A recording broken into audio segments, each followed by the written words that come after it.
If there is an image that defines a retired population in our country, it is to go for a walk.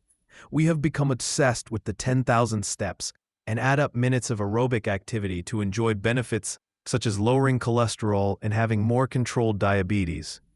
However, there is something that we are missing to have a much healthier old age. Before continuing, I invite you to subscribe to our channel and give like to this video, so you can be aware of more health and well-being content. Now, let's talk about a fundamental aspect that is often ignored in old age. In medical consultations, a change in living habits is often recommended to keep chronic pathologies at bay.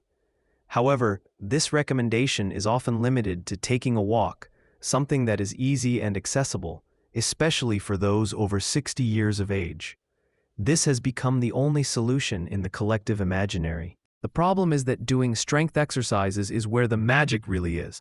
We're not talking about lifting big weights, but about incorporating strength into our routines. It's important to recognize that exercise of strength is essential for a healthy life in the elderly.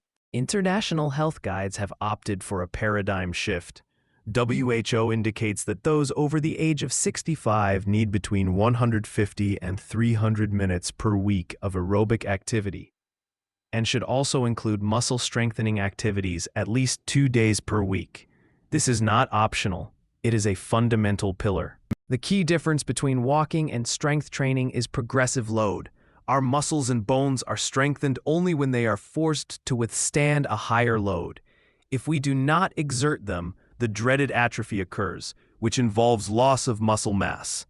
Strength training 2 to 3 times a week is the most effective tool to counter muscle mass loss.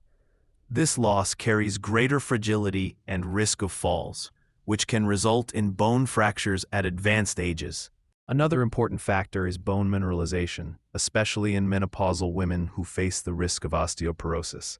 Loss of estrogen affects bone turnover and may lead to a decrease in bone substance.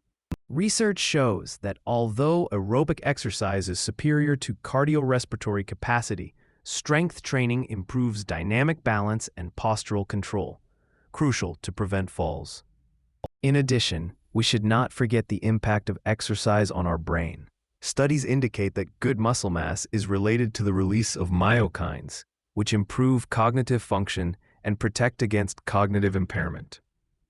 From WHO to the CDC and the British NHS, everyone agrees that walking is healthy, but must be complemented. Programs that combine aerobics, strength, and balance are the most effective to maintain autonomy in the elderly. The recipe for a healthy old age is clear. Keep the rides of 150 to 300 minutes per week and add 2 or 3 sessions of strength exercises per week, without forgetting the balancing work.